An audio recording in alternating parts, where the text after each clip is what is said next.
So when you're talking about hooks, we're talking about hooks right now.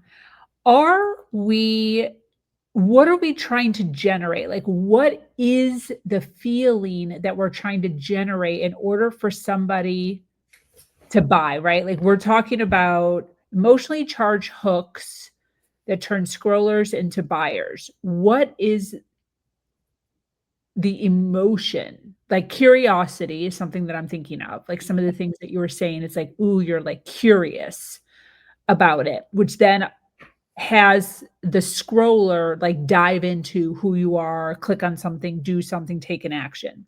But I feel like it's not just curiosity. Like, what are some other emotions that we're trying to elicit to get somebody to take action toward our business? So I think there's multiple answers in here. So the first thing is there's no one piece of content that's going to sell your shit. There's like, so this is something that I work on a lot with clients. They feel like they can just post about what they sell and that's going to sell it. There's no one piece of content that's going to sell what you offer because that's not how buyer psychology works.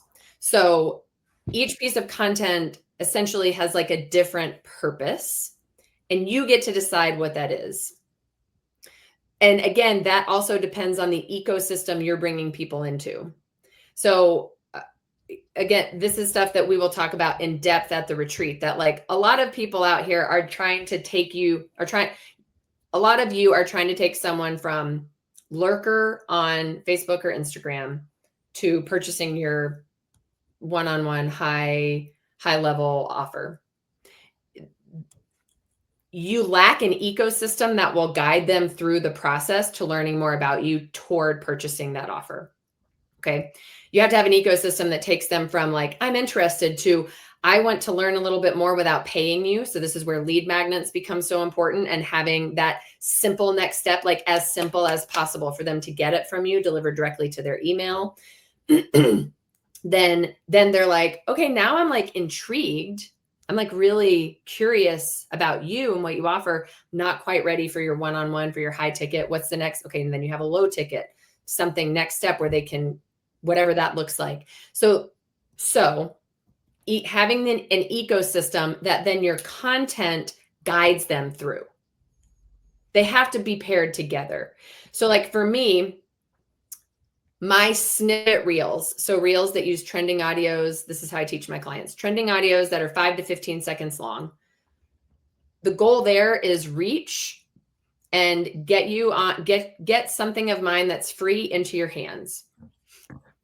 So everyone needs to have that kind of mentality. What kind of content can I create that has a bite-sized bit of information about what I know in a way that relates to an emotional state that they have or an emotion that they are experiencing around the thing, so that they'll read the caption and take a next step, whatever the next step is. So for me, it's always like DM or comment the word hookup to get my free say this, say that resource to write better hooks. Okay, that's my main one right now. That's my ecosystem. So the content reflects the next step I want you to take. Now, talking head reels where you're giving more depth of information. Now I'm going to introduce my next step in the ecosystem, which is try Instagram Growth Lab, my monthly membership community. So now I'm still addressing you with my hook. The understanding is like me talking to you, starting from like that emotional state. Now I'm giving you a bit more depth of information to maybe something I've already talked about in a snippet reel. And I'm saying, you know, if you want the overall growth strategy for how to use Instagram to not only grow followers, but also like increase your sales, then you can DM or comment IGL, and I'll send you the link to try Instagram Growth Lab for $7 your first month. And then when we're talking about Instagram specifically, carousels also give more depth of information. They're more likely to be seen by your existing followers. There's a caveat there. Carousels now have reach as a reel if you add a trending audio. This is actually very interesting to go along with what you were just saying when we opened up. Oh my gosh, this is so interesting. So, like, carousels were a thing. There's always been carousels where you could put multiple pictures. They just weren't called carousels. Yeah, I mean, that was just how the app started, But like pictures. but to get back to what Emily opened with when I was sharing my example where she said all like there needs to be some shit written in the picture because no one's reading the caption. I didn't even know it was called a caption. I thought it was called copy or description. So no one is reading the caption. They're just browsing basically the picture or the reel and whatever's on it. So the carousel, you're writing all your shit on every single picture. Right? Yeah, There's like 5 to 10 words on every single picture. They're still not probably necessarily clicking on the caption. correct. Yeah. Wow. I mean, most people don't read captions. Like, I always like to encourage people to think about your own scrolling behavior. Most of us are not clicking into the caption. Now, that doesn't mean you shouldn't write a caption. The caption should still have information. It should be detailed because that helps the algorithm to categorize your content and recommend it to the right audience. But most people are not reading the caption. And the real struggle is most of us are hiding the important information in the caption. What about yes, I am. So, I have a question then. What about I'm on TikTok all the time. I know we're not talking about TikTok, so excuse me. But I see this a lot where it'll say like a little blurb, kind of like what you said, like, "Are you a mother who?" Blah, blah, Yep. blah. Read the caption. Yep. And then you're like, "Ugh, do I really wanna fucking read the caption?" And then many times I do. How is that rolling? Like, is that something to get people to read the caption, or are people still obviously maybe just scrolling past that? Do people read the directions? So if you have a great captivating hook that people feel aligned with and they stop to read the rest of it, and then your on-screen call to action is more details in the caption or read the caption for more information. Um, that kind of thing works well because you've already given them some context. You've already explained and they can see that you understand their struggle because your hook was appealing. There are also times when people use the read the caption call to action that is like not cool. When you have a hook that doesn't really tell me anything and you just want me to read the caption because that's where all the information is, that's cool, but like give me some context first about what I'm going to find in the caption.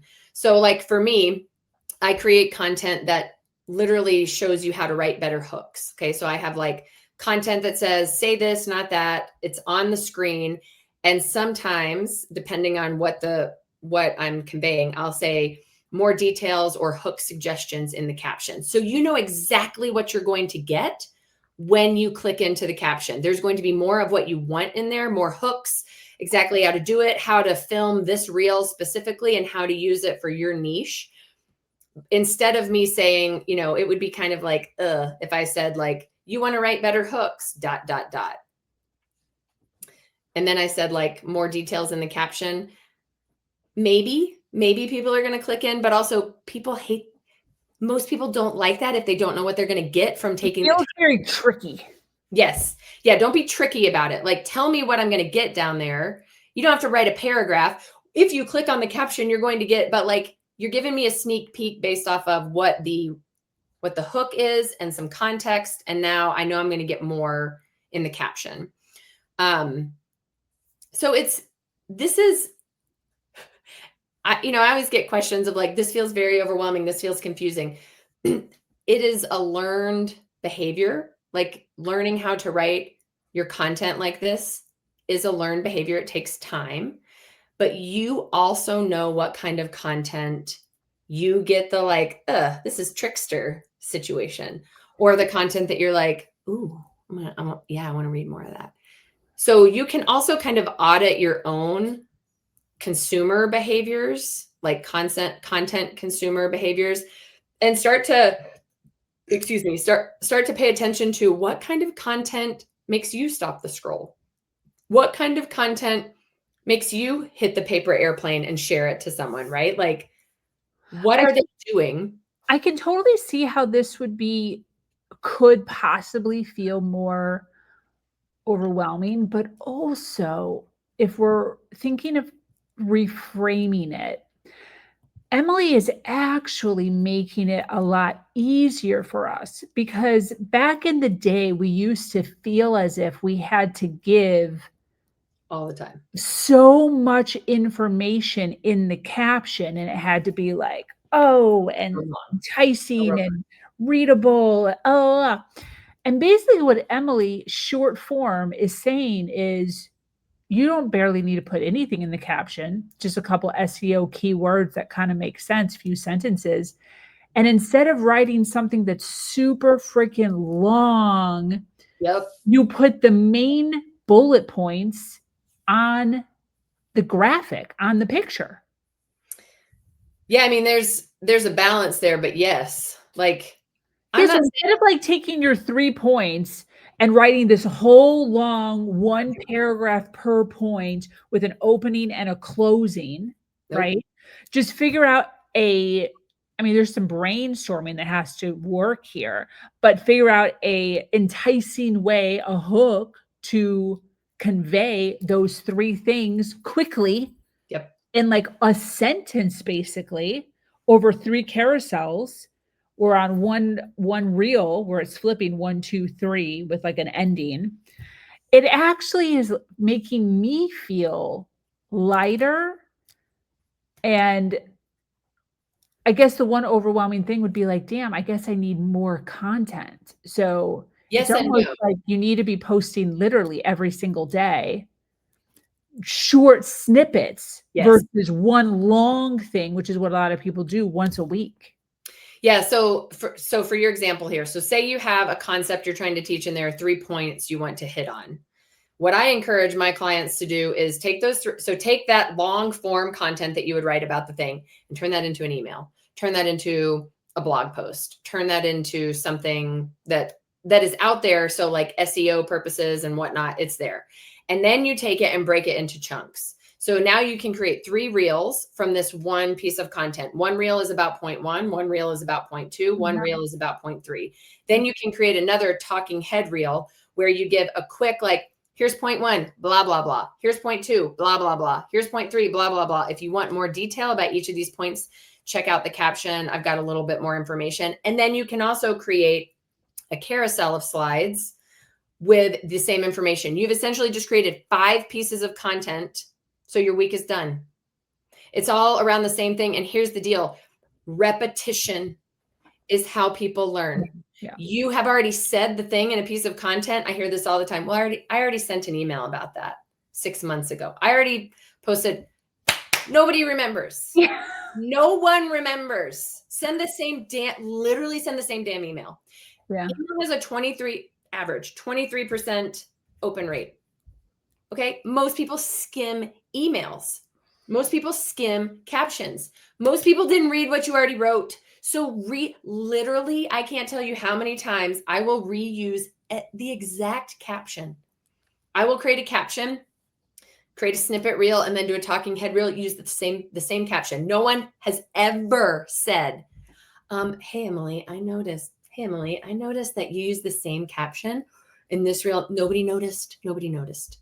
But do you know what that does? Is it helps the algorithm to know exactly who I'm trying to speak to, what I'm trying to convey, and how to categorize my content to recommend it to you so that you can find me, so that I don't have to go out hunting for you. I just have to be very clear. You have to be very clear with your content, who you're trying to reach, how you're going to help them. You're using the keywords and phrases they would use to explain to you the struggle they're having. That's how the algorithm works to help you get seen, get found, get followed, and get people into your ecosystem. We are over the overcomplication of like just all the things that business owners get in their head about and overcomplicate. Literally take I have an entire training on this inside Instagram Growth Lab, how to take one content idea and turn it into a week's worth of content with step-by-step instructions of like, here's how to create reels. Here's how to do a talking head reel. You can go live about it if you have enough followers to go live. You can create a carousel. You can create an email. You can do a blog post from one idea, one content idea. Your entire week of content is then done. and then you're doing it correctly with hooks. The content has the right words in it that are SEO focused and also human centered, right? You're still talking to people, not to computers. You're talking to the people on the other end. The goal here is to decrease the stress that you feel when it comes to content creation so that you don't have to come up with brand new grandiose ideas every single day. You're literally just taking one idea and breaking it into chunks, bite-sized pieces, because I know I'm like kind of on a roll here, but most people can't handle all the information about the thing that the first time they land on your profile. Yeah. Most people don't have the time to sit down and listen to a TED Talk. And by that, I mean like you talking for 5 minutes on a piece of video content in depth about everything. Give me snippets. Literally leave me curious enough that I want to follow you for more information. Absolutely. It's like the flirt. It's like the first date. Like you don't like share everything at once. I mean, maybe you do. Maybe it's that kind of first date where you're like, oh my God, let's sit here for 10 hours and share everything. But for the most part, you're creating the curiosity to bring them back. And you're doing that with bite-sized bits of information that leave them with a feeling. Emily gets me. It is the highest compliment when someone sends me a message or comments on a piece of content of mine that says, oh my God, it feels like you're in my head. Yeah. Oh my God, I feel like you know me. Oh my God, are you sitting on my shoulder?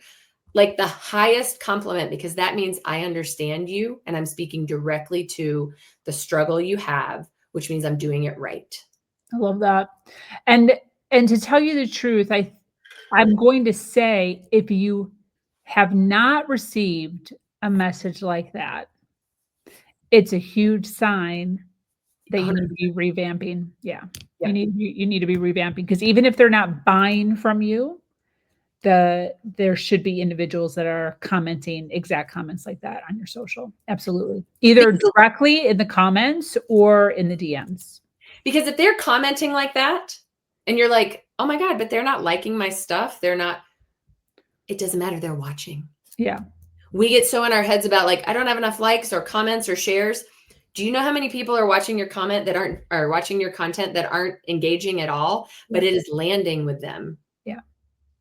So, and people are feeling that way, hopefully they're feeling that way, whether they're messaging you or not. But if you're not showing up, if you're telling yourself Instagram's not worth it, social media is not worth it, then they literally can't find you. They literally can't get to know you. And if you're like, well, I have a website and it's search engine optimized, we're like, I've got I paid someone to do that for me. Good. Yes, you need that. Also, your website is not why people work with you. I'm sorry. That is the place people go after they already know that they are bought into you. You understand them. They feel a level of trust. They are curious. They're intrigued. They've been consuming your content. They understand you. They're in your ecosystem. Then they go to your website to purchase. If your website is the only thing you're doing to market, I'm sorry, that is your website is not a marketing tool. Totally. And I've talked about that so much. Like a lot of the books, a lot of the like courses that I've taken and stuff. I'm like, I think about it. I'm like, I've never been on that person's website. Ever.